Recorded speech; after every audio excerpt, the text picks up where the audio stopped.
itu adalah mukjizat Nabi yang paling besar yang sampai sekarang kita pegang, kita baca, kita pedomani dan kita miliki. Punya Al-Quran tidak di rumah? Ya. Yang punya siapa? Aku. Yang tidak punya? Nggak ada. Semuanya punya ya. Semuanya. Itu Al-Quran itu mukjizat Nabi yang paling besar yang sudah ditinggalkan tapi masih ada.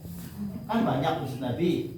Nabi bisa membelah bulan. Jadi bulan yang gede itu ya, yang gendolo itu, yang purnama itu dibelah oleh Nabi. Ceritanya panjang. Loh, kenapa itu mukjizat? Tidak bisa dipikirkan. Satu lagi apa? Nabi Muhammad bisa menyembuhkan orang yang buta, orang yang tidak bisa melihat. Nabi Muhammad bisa apa? Menyembuhkan luka dengan hanya satu kali jilat. Nah, luka sembuh. Yang paling besar yaitu Al-Qur'an. Itu. Tahu ya? Al-Quran dia mana Al-Qurannya enggak ada ya? Nah, mana Al-Qurannya enggak ada. Itu mukjizat Nabi. Kalau ditanya ini apa Al-Quran? Al-Quran itu apa? Itu mukjizat Nabi kita. Nabi kita siapa? Muhammad. Jadi jangan sungkan-sungkan, jangan malas kalau ngaji Quran. Termasuk ngaji apa? Iqra, juz amma, ya. Terus apa itu? Hijaiyah. Itu adalah membaca Al-Quran. Kalau kita membaca Al-Quran berarti kita membaca mukjizat Nabi Muhammad. Yang paling besar ya. Tahu ya? Mukjizat Nabi yang paling besar adalah Al-Quran. Dan yang sedang kita peringati sekarang ini yaitu Isra Mi'raj juga mukjizat Nabi. Mukjizat siapa? Mukjizat itu peristiwa langka, peristiwa dahsyat yang sangat hebat yang dialami oleh Rasul. Dan hanya satu kali saja. Tidak berulang-ulang. Satu kali. Sekarang berapa-bulan, besok berapa-bulan lagi enggak. Sekarang Al-Quran, besok Al-Quran lagi enggak, satu kali. Nabi Isra Mi'raj juga satu kali. Ya, jadi sekarang Isra Mi'raj kita peringati. Coba kita balik ke Isra Mi'rajnya. Ada dua kata, Isra dan Mi'raj. Jadi satu mukjizat tapi dua peristiwa. Pertama Isra dan Mi'raj. Isra apa Isra? Isra adalah bapaknya Pak Isra. Isra itu asal katanya berjalan di tengah malam. Jadi siapa ya yang terkenal di sini? Seperti ini, Sano dari rumah maghrib berangkat ke masjid malaman namanya Isra. Bu Eha dari rumah orang tengah anak kuda-kuda pakai motor ke sini ke Glempang Cilengok malam-malam, ya itu namanya Isra. Ya. Jadi mau kemana Bu? Malam-malam beli mendoan mau Isra ya? Iya. Kan biasa ya. Mau Isra. Namanya Isra. Saya di tengah malam. Jadi harus tengah malam sudah bisa berjalan namanya Isra. Ya. Isra. Nah, secara istilah yang kita dengar sekarang, Isra adalah perjalanan Nabi di tengah malam dari Mekah ke Palestina. Itu tidak berjalan kaki Nabi, tapi terbang ya. Jadi kayak pesawat. Terbangnya Nabi tidak naik pesawat, tapi naik namanya buraq.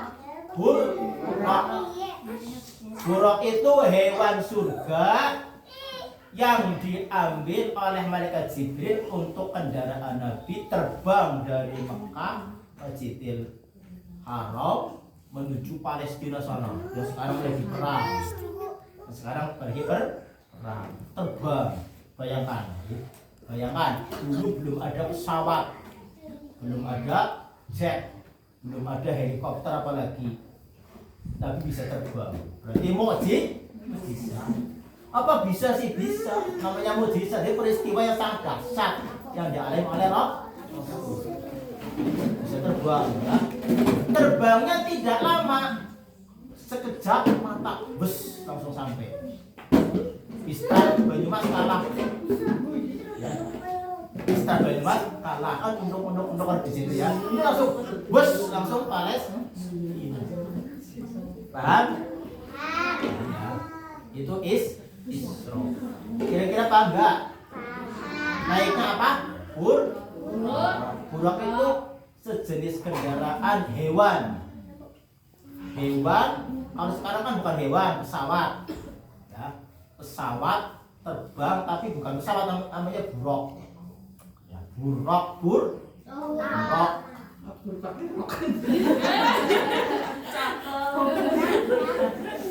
Itu ibunya itu yang ada. Ya, ada apa langsung? Ya, dihapus di stabilo. Bisa jalan, step, ya. Pura-pura. Ya. Nabi Isra dari Masjidil Haram menuju, ya kan, namanya mobil. Dan hari ini jadinya padat. Ya. 5 menit lagi ya. Dari Makkah menuju Palestina. Itu adalah perjalanan di alam apa? Di alam dunia. Di alam dunia. Terus dari Palestina Nabi terbang lagi menuju langit. Sekejap mata menuju langit. Itu bukan di alam dunia tapi di alam malaikat. Tahu malaikat? Tahu dari mana? Jadi ada alam dunia, ada alam malaikat, ada alam lahut. Itu yang dialami oleh Nabi. Tiga alam. Makanya Nabi itu Isra secepat kilat. Yang pertama Isra malam hari di alam dunia, terbang biasa. Jadi orang-orang Mekah, orang Madinah, orang pada tidur Nabi di atas, dia tuh pada tidur tuh dia ngiler gitu kan. Dia ngiler itu dia ngorok gitu. Nabi terbang di atasnya langsung di Masjidil Aqsa. Ya. Dari situ sholat dulu, terus naik ke atas. Itu tidak pakai buruk lagi. Naik ke atas. Itu yang membawa malaikat Jibril. Nggak terbang dengan kendaraan langsung bus. Nggak tahu kayak apa. Nggak tahu kayak apa. Terus sampai Sidratul Muntaha Nabi berhenti. Malaikat Jibril tanya, "Ya Nabi, kenapa berhenti?" Ya saya cukup di sini. Coba sekarang saya mau ketemu dengan Ilahi Robbi, dengan Gusti. Tapi bukan berarti Allah di atas. Tapi malaikat Jibril, malaikat Rasulullah mau sekalian dengan malaikat Jibril pendampingnya. Nah, malaikat Jibril tidak bisa.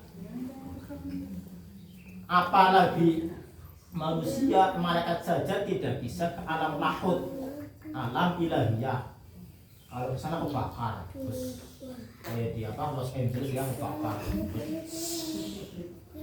Nabi sendirian menuju harus di sana ketemu dengan nur ilahi, ketemu dengan Gusti Allah. Bukan berarti Gusti Allah di atas tidak ya.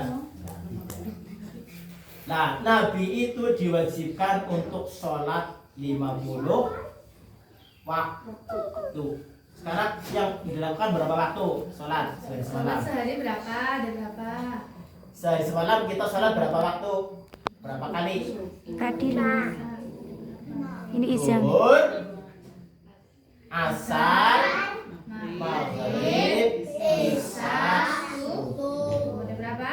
5. Itu asalnya dulu 50 waktu. Karena kasihan pada siswa-siswi TK di Ponorogo, di korting, dipotong. Jadi 5 waktu.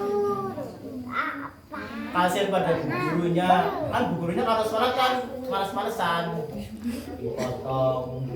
Jadi 5 waktu.